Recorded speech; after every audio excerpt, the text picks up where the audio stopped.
قل يا أهل الكتاب تعالوا إلى كلمة سواء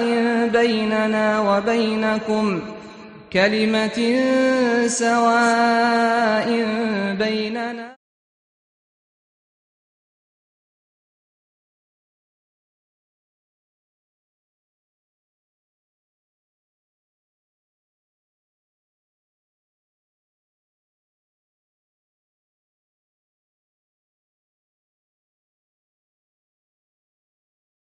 Bonjour pour les orateurs.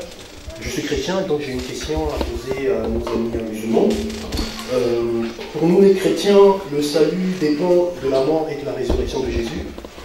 Ce que le Coran a renié, ce que le Coran a rejeté, la mort de Jésus sur la croix. Donc pour le chrétien que je suis, si jamais je dois devenir musulman, j'aimerais en fait qu'on m'explique pourquoi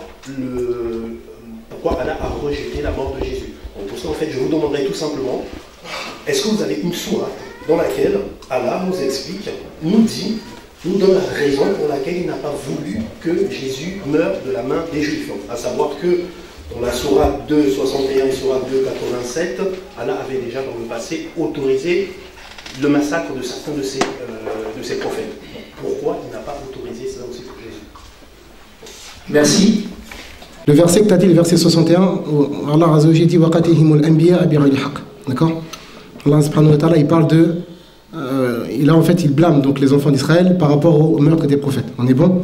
Le verset 87, Allah Azza wa Jalla dit afakullama ja'akum rasulun bima la tahwa anfusakum istakbartum fa fariqan kadhabtum wa fariqan taqtulun. Allah Azza wa Jalla dit que à chaque fois qu'il y a donc un prophète qui va venir avec des vérités contraires à leur souhait, et ben vous les tuez. Maintenant, ce qu'il faut savoir, c'est que dans le Coran, tu vas trouver deux versets. Le premier est dans Surat Al-Imran, verset 55, quand on a dit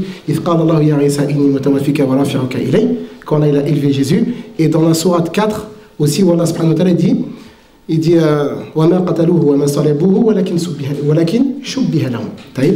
Allah subhanahu wa ta'ala, les Juifs, ils ont rusé contre Isa, alayhi salam. Et ça aussi, tu verras que le complot qui a été fait contre Jésus, c'était une ruse. Maintenant, Allah subhanahu wa ta'ala, il a décidé de sauver son prophète pour pas qu'il meure par la main de ces Juifs-là. Est-ce que tu comprends? Maintenant, je te pose une question, si tu m'autorises. Est-ce que tu penses que Jésus, il est exaucé? Jésus. Est-ce que tu penses que Jésus, lorsqu'il demande à son Père, il est exaucé? Oui. Parce que regarde, dans le livre de Jean, chapitre 11, verset 42, Jésus, il dit qu'il est toujours exaucé. D'accord? C'est pour ça que tu verras dans le livre de Jean, chapitre 8, verset 16 et Jean 8, 29, qu'il dit Jésus que le Père, il ne l'a pas laissé seul parce qu'il fait toujours ce qui lui est agréable. Donc là, je te pose une question avant de conclure, Inch'Allah, je demande pardon à Saïd. Dans Jean 16, 32, Jésus, il a dit que ses disciples vont l'abandonner, mais que lui, il n'est pas tout seul parce que son Seigneur, il est avec lui. Rappelle-toi, dans Exode 14, lorsque les Juifs, ils avaient peur de se faire rattraper par les Égyptiens, Moïse, il leur a demandé de rester calme. D'accord? Et de regarder ce que le Seigneur allait leur faire. Je te pose une question. Est-ce qu'un prophète, dans un moment terrible de sa vie, lorsqu'il dit « Je ne suis pas seul, mais celui qui m'a envoyé est avec moi », est-ce que tu penses qu'à ce moment-là, il pensait qu'il allait mourir ou pas? Bien sûr, parce que même dans sa mort, Dieu l'assiste. C'est-à-dire, comment tu veux dire qu'il a assisté alors que dans le livre de Matthieu 27, 46, il dit « Mon Père, pourquoi m'as-tu abandonné » Est-ce que l'abandon est un assistanat? Non, pas du tout. C'est parce que sur la croix, le Père ne le répondait plus, tout simplement. Pourquoi il lui répondait plus? Parce que Jésus, il a dit, tu me réponds toujours. Non, parce que attendez 30 secondes. Il portait toute la souillure des péchés du monde. D'accord, mais sauf tu verras dans le livre de Psaume, tu verras que Dieu ne détourne pas son regard des justes. Donc là, on fait comment?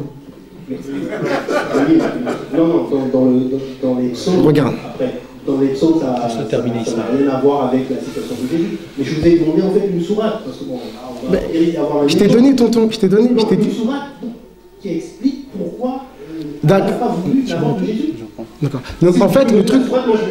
Regarde, tu notes, Inch'Allah, comme ça on passe le temps, tu rentres, Sourate 3, versets 54 et 55, Inch'Allah. Et vous voyez après, merci. Ouais. Inch'Allah, on se voit après. Sourate 3.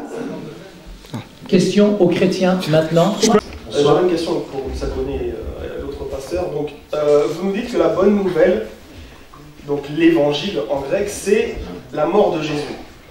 Moi j'avais une question, parce qu'en Marc chapitre 1, verset 14, il nous est dit que Jésus allait de ville en ville prêchant l'évangile de Dieu. Et en Jean chapitre 17, verset 4, qu'il a terminé la mission, donc c'est-à-dire qu'il a transmis l'évangile de Dieu. au chapitre 18, il nous est dit dans Jean qu'il ne disait jamais rien en secret. La question que je vous pose, c'est que, à cette époque-là, donc en Marc chapitre 1, les disciples de Jésus eux-mêmes n'étaient pas au courant que le Messie allait mourir. Ça ne viendra que 8 chapitres plus loin. Quel est l'évangile de Dieu que Jésus prêchait à ce moment-là? Merci. Excellent, Karim. Je peux répondre? Ok. Dans l'Ancien Testament, on parle de 2 venues du Christ. Il y a une venue où est-ce qu'il vient pour souffrir et où est-ce qu'il vient pour racheter l'homme du péché. Et il y a une autre venue où est-ce qu'il vient et il va régner éternellement. On croit que Jésus revient une deuxième fois. Les Juifs, à l'époque, ils n'ont pas compris le royaume de Dieu parce qu'eux, ils étaient sous la domination romaine. Donc, ils s'attendaient à un Messie qui était le fils de David, donc qui allait les libérer, élever une émeute pour être capable de combattre contre l'Empire romain et rétablir les choses. Mais Christ n'était pas venu combattre avec les Romains. Christ était venu combattre avec le diable et avec le péché. Et il a amené un royaume où il a vaincu le diable en ressuscitant de les morts, il a vaincu la mort, donc il a réduit à l'impuissance celui qui avait la puissance de la mort, c'est-à-dire le diable.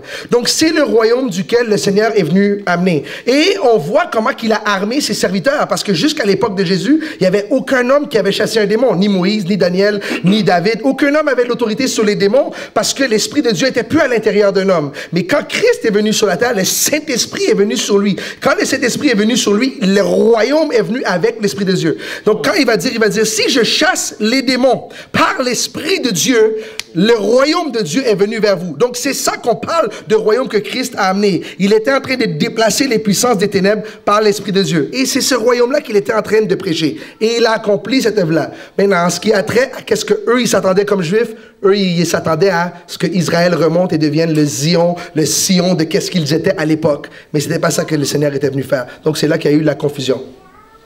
Merci. Mais dans l'Ancien Testament, on parlait également de sa mort, et comme je vous ai lu dans Ésaïe 53. Merci. Voilà, alors une question pour nos amis. Une petite question, c'est juste un chiffre, et ensuite après je pose ma question. La première, c'est combien il y a de pèlerins par an au pèlerinage de la Mecque? Très rapide. C'est 2,5 millions. Combien il y a de pèlerins à Lourdes, en France, dans le sud-ouest de la France? À votre avis? Des noms? 8 millions. Voilà. Et à Paris, le nombre de pèlerins à la médaille miraculeuse, c'est 3 millions. Donc en fait, Paris est un lieu de pèlerinage plus important que la Mecque, en termes de nombre de personnes. Moi, ma question... dans le public, s'il vous plaît. Alors, il pose sa question. Ma question, c'est la suivante, c'est... Merci. Pourquoi il y a autant de gens pourquoi autant de monde sont attirés par ces lieux de pèlerinage? Parce qu'en fait, il y a beaucoup de miracles, et ça c'est vrai, parce que mon propre grand-père a été sauvé à Lourdes en se baignant dans la baignoire de la piscine. Et c'est pour ça que je suis là aujourd'hui à vous parler. Sinon, s'il n'était pas allé là-bas pour se guérir, je ne serais pas là pour vous témoigner. Voilà. Donc, moi, juste ce que je veux, c'est pas des sourates, de la loi, etc. Moi, ce que je veux, c'est juste, est-ce que vous avez des témoignages de miracles qui sont arrivés dans votre religion, qui ont sauvé, et où le Dieu créateur a pu sauver? Merci. Merci. Réponse, nos amis. Rhétorique. Parce qu'en fait, c'est toi qui as apporté les questions. Le problème, en fait, excuse-moi, tu as posé 2 questions, d'accord? En fait, c'est des questions rhétoriques. En réalité, Jésus t'a déjà répondu. Parce que lorsque tu me dis que les musulmans, ils sont 2 millions à la Mecque, et que vous êtes 8 millions à Lourdes, donc ça veut dire que selon toi, ici, le chiffre est une garantie de véracité. Aurais-tu oublié ce qu'a dit Jésus dans le livre de Matthieu, chapitre 7, verset 14? Est-ce que Jésus n'a-t-il pas dit « Efforcez-vous de rentrer dans le chemin étroit, car large et spacieuse est la voie qui mène à la perdition, et nombreux sont ceux qui l'empruntent. » Je peux rajouter quelque chose? Merci. Question à nos amis chrétiens maintenant. Vous pourrez... Bonsoir. Alors, je suis Nassim de confession musulmane. S'il vous plaît, on t'entend pas, Nassim. Mouchkila, haram. Tfaddal. Alors, je suis de confession musulmane et je voudrais poser la question aux frères chrétiens. Comment puis-je trouver le salut dans la foi de Jésus alors que c'est un être, entre guillemets, comme vous le décrivez, extraordinaire, alors que chez le prophète de l'islam, Mohammed, c'est un être qui est venu parmi nous et qui a toutes les caractéristiques pour que nous puissions suivre à la perfection.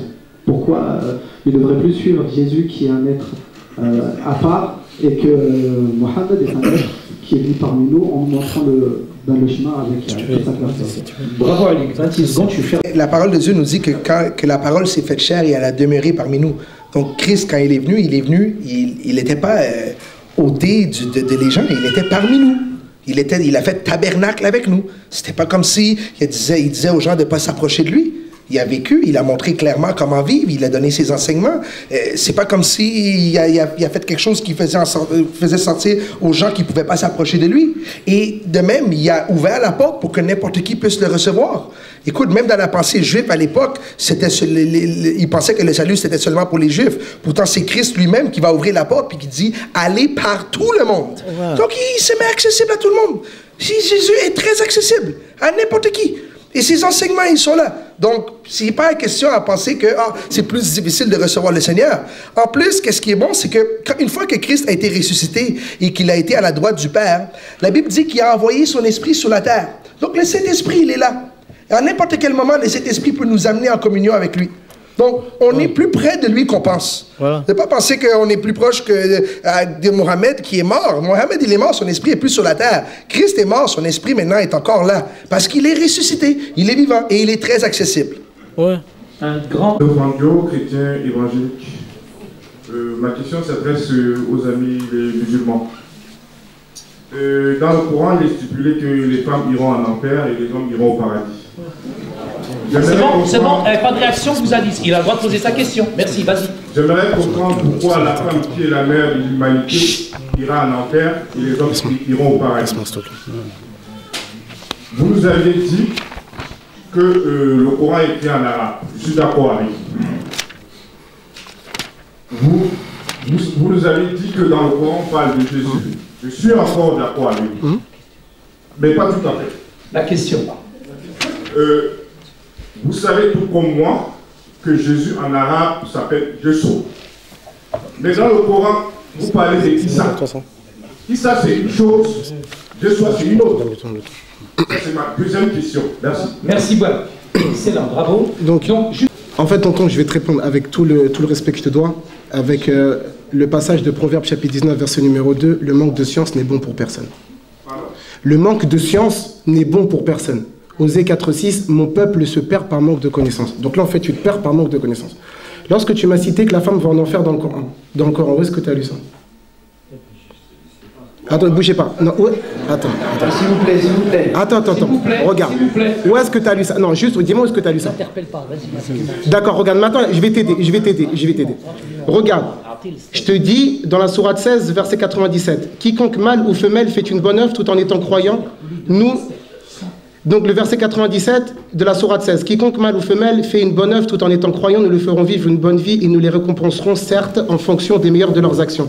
Je te fais un autre verset rapidement, après je donne la parole à Abdullah Hafidhahullah. C'est la sourate 3, verset 190. Bouge pas. Donc Allah Azza wa Jal, il nous dit, écoute bien le verset, il dit, leur Seigneur les a alors exaucés, en vérité je ne laisse pas perdre le bien de quiconque parmi vous, homme ou femme, car les uns sont des autres.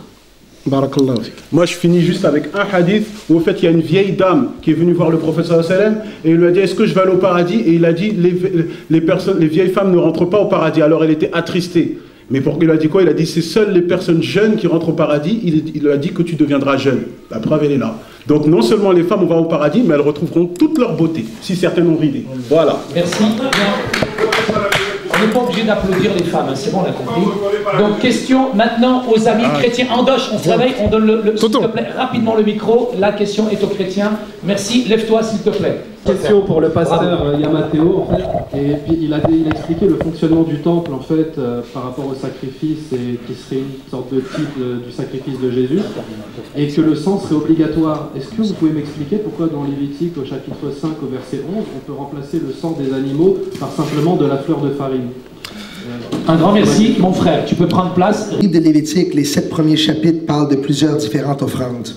Dans les chapitres 1 à 3, on parle de l'offrande du péché. Et à ce qui a trait à l'offrande du péché, tu ne peux pas t'en passer sans le sang.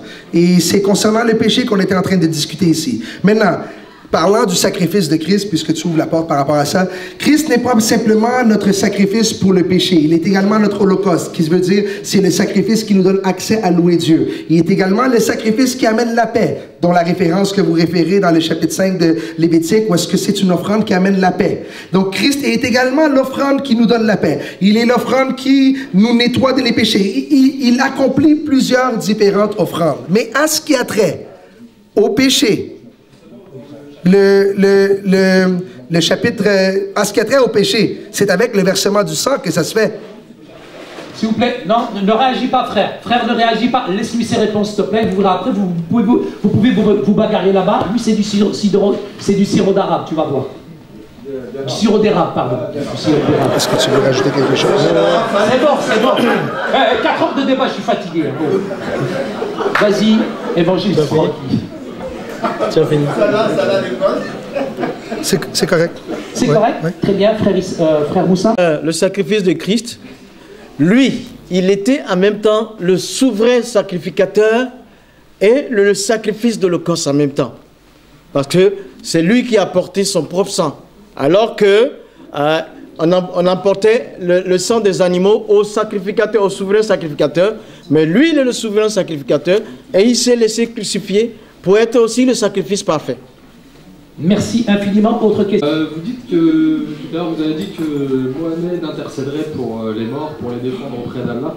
Et moi, j'ai lu beaucoup le Coran, pas en entier, je ne vais pas mentir, mais j'ai jamais vu ce passage-là. Et au contraire, je sais qu'il y a un hadith qui dit que Jésus reviendra pour juger tout le monde de manière, pour être un juge équitable et un chef juste.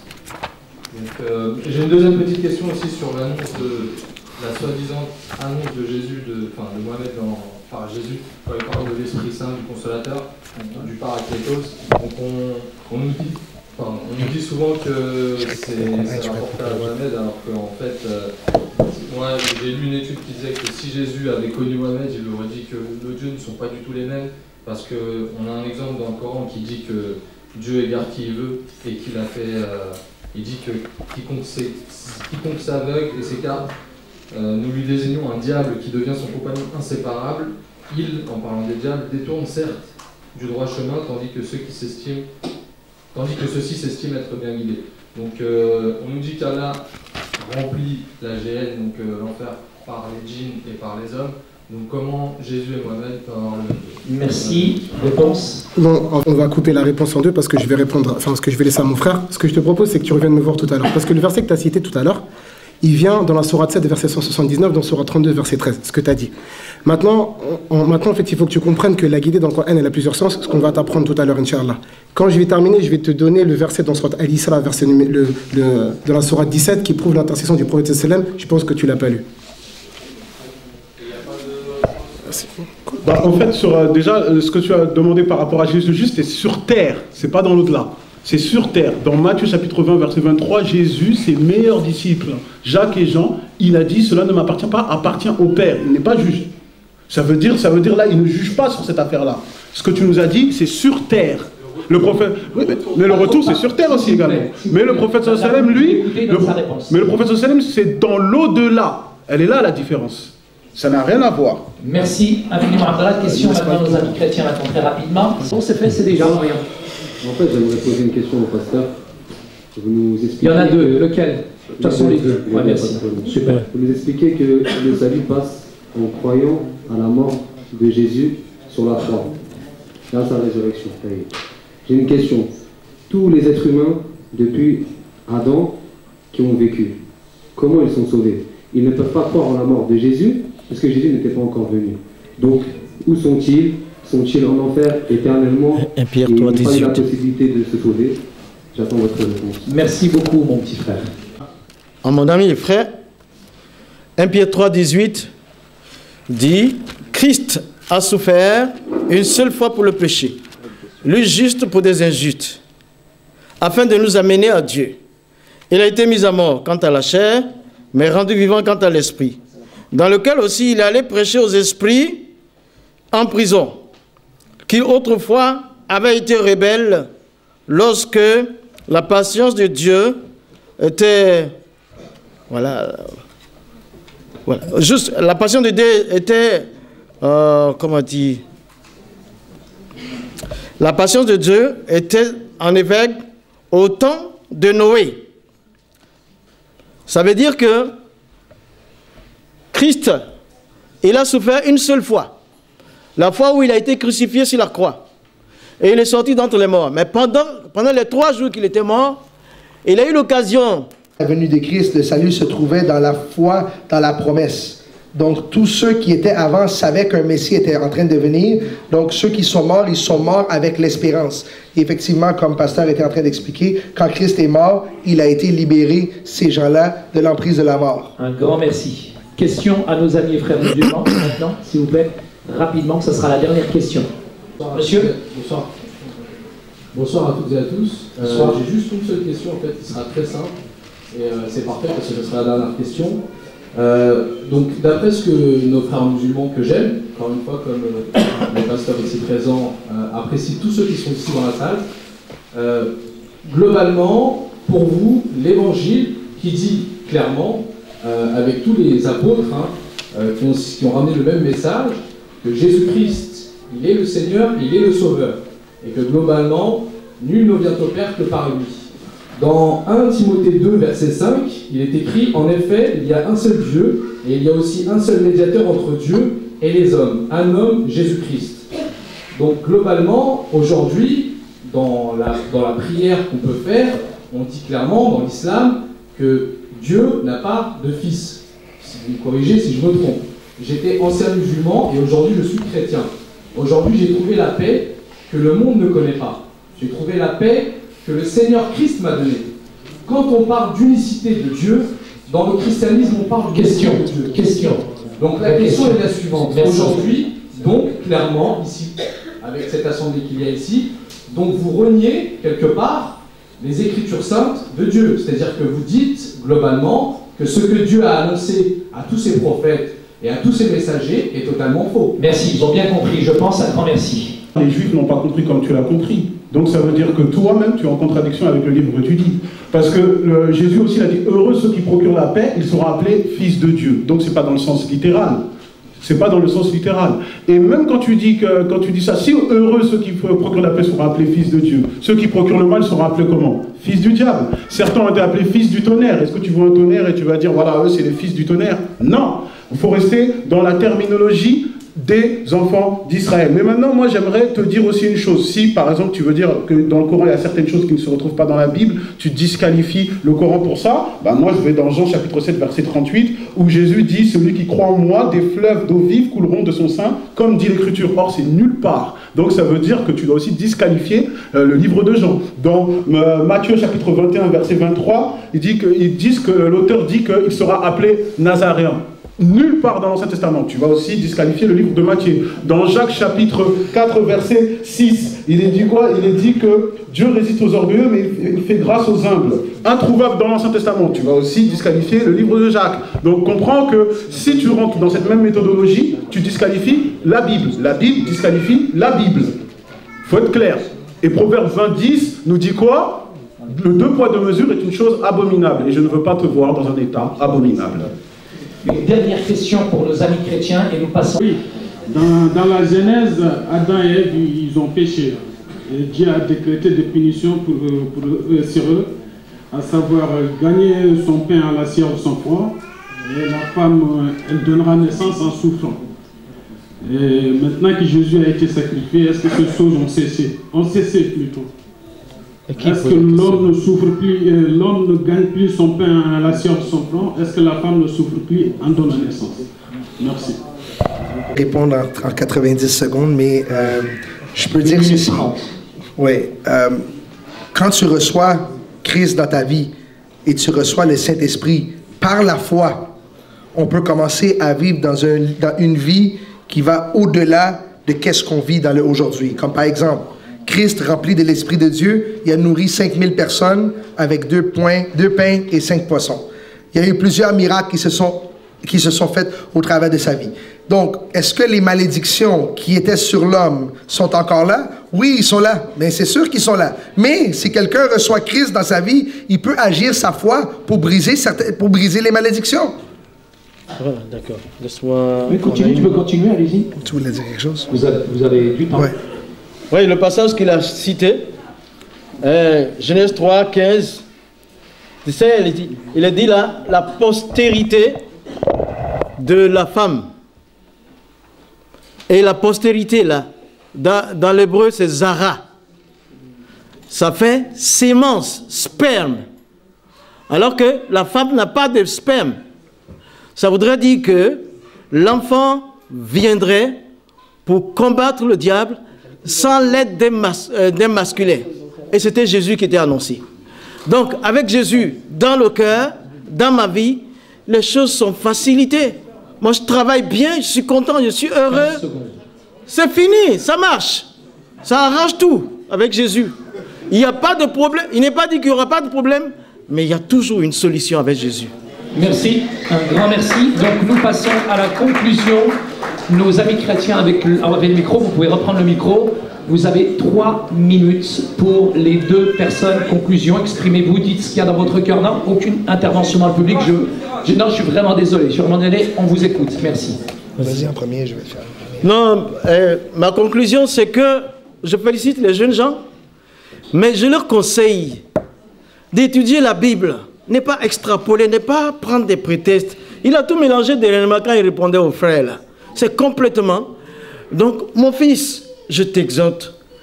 C'est toi qui as dit aux deux là. Ça, il faut étudier la Bible dans le contexte. Parce que si tu connais la Bible, tu deviens chrétien. Mais quand tu l'utilises pour attaquer, c'est pas ça. Mon amour pour vous, l'islam, c'est l'amour de Dieu. Je vous aime, vous les musulmans. Et que Dieu vous bénisse. Je sais que vous n'êtes pas candidat pour l'enfer. Mais le chemin du paradis, il n'y a que Jésus. Voilà, c'est ce que j'ai dit. C'est bon. Tu as 2 bonnes minutes. Okay. J'aimerais remercier tout le monde encore pour votre temps pour venir. C'est une bénédiction de pouvoir dialoguer par rapport à la foi. On avait le mandat aujourd'hui de clairement démontrer c'est quoi le salut par l'entremise de la foi chrétienne et le salut par l'entremise de l'islam. Je crois que chacun de nous, on a réussi à clairement démontrer qu'est-ce que notre croyance, elle démontre. Et pour vous qui aviez peut-être pas l'information, au moins maintenant, vous avez l'information présente à l'intérieur de vous pour voir c'est quoi les différentes.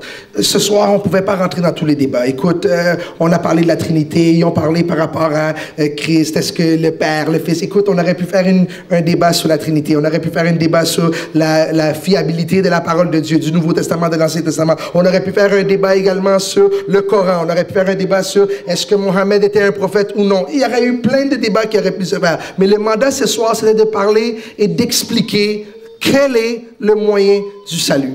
Et on a clairement montré que le moyen du salut, par l'entremise de la foi chrétienne, c'est que Dieu, depuis le début, depuis qu'il y a eu le péché, sa solution au péché, c'était d'avoir un sacrifice pour les péchés.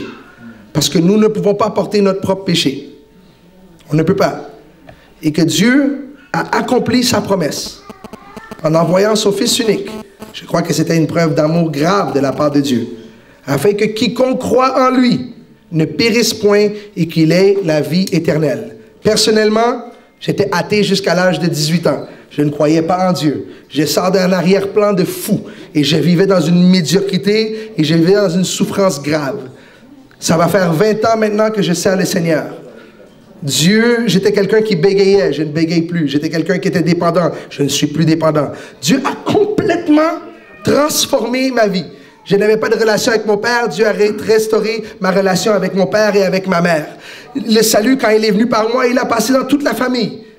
J'ai vu Dieu faire des grandes choses. Et tout ça, c'est arrivé le jour que j'ai dit, Jésus, tu veux ma vie? Je la donne. Je te reçois dans ma vie. Et quand j'ai fait cette prière-là, l'Esprit de Dieu m'a visité. Je ne suis plus pareil. Je ne suis plus la même personne. Merci beaucoup pour votre temps. Que le Seigneur vous bénisse. Et je remercie encore Abdullah et Ismaël pour avoir cordialement accepté pour qu'on puisse faire ce débat. Merci. Un grand merci. Abdallah. Merci, Pasteur Amato, c'est très constant ton témoignage. Mais nous-mêmes aussi, nous pouvons te dire ça, nous-mêmes nous sommes reconvertis et l'islam nous a ramené la paix. Je pense que mon sourire souriant, tu peux le voir tout de suite et tu peux voir que l'islam a un effet positif sur moi. Mais maintenant, le problème, on revient sur le thème du débat, c'était quoi? C'était comment obtient-on le salut? Qu'on n'essaye pas de nous distraire. Jésus a parlé. Comment obtient-on la vie éternelle? Il a dit pratiquer les commandements. Il nous a parlé de l'Ancien Testament. Dans l'Ancien Testament, Qu'est-ce que nous dit dans Proverbes chapitre 21, verset 3? La pratique de la justice et de l'équité, voilà ce que Dieu préfère au sacrifice. C'est tout, à tous les sacrifices. Le commandement est au-dessus de tous les sacrifices. Jérémie, chapitre 7. Et maintenant, pour revenir encore dans la transfiguration, il faut bien qu'on comprenne. Vous savez, les Juifs, dans la tradition juive, il y avait ce qu'on appelle le Yom Kippour. Le Yom Kippour, c'est le jour d'expiation des péchés. Alors, c'était fait par Aaron. On sacrifiait 2 boucs, 2 béliers et 1 taureau. Maintenant, c'est dans Lévitique chapitre 16. Il y en avait il y avait une bête qui avait, justement, tous les péchés du peuple étaient sur elle pour effacer les péchés du peuple. Mais cette bête-là, on ne devait pas la tuer. On devait la laisser en vie au désert d'Azaël. Donc ça veut dire que si maintenant vous nous dites que Jésus c'est l'image de l'Ancien Testament, le sacrifice de Jésus ne consiste pas à ce qu'il meure, consiste à ce qu'on le laisse en vie. Et je finis, parce que vous voulez toujours voir du sang partout, du rouge. Nous c'est le blanc, c'est la paix. Personne ne rentre au paradis. C'est le prophète sallam qui a dit ça. Tout le monde rentre au paradis sauf celui qui le refuse. Et c'est quoi refuser le paradis? C'est refuser de suivre tous les messagers d'Allah. Donc rapidement, pour terminer, parce qu'il va me rester 1 minute, je pense que vous avez pu voir, que ça applique très bien sur Monsieur Akone l'expression lorsque le chien n'est pas là, les souris dansent. Parce qu'il a attendu, il a attendu le dernier tour pour lancer Sourate 19. Sourate 19, caméra, c'est bon tonton? Il a cité Sourate 19 lorsqu'Allah a dit wa in minkum illa wariduha kana ala rabbika hatman maqdiya. C'est-à-dire que tous les musulmans vont passer par l'enfer. Hafiz al-Qur'an. Avez-vous oublié Sourate 3 verset 185? Celui qui sera entré au paradis et qui sera préservé du feu aura certes réussi. Avez-vous oublié la Sourate 21 verset 100?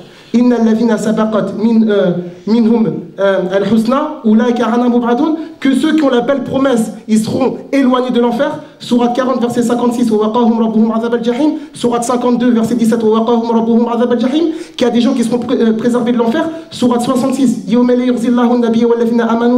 le jour où Allah ne va pas humilier le prophète et les croyants, et les savants nous disent que c'est pas l'entrée en enfer. Avez-vous oublié la Sourate 76 verset numéro 14?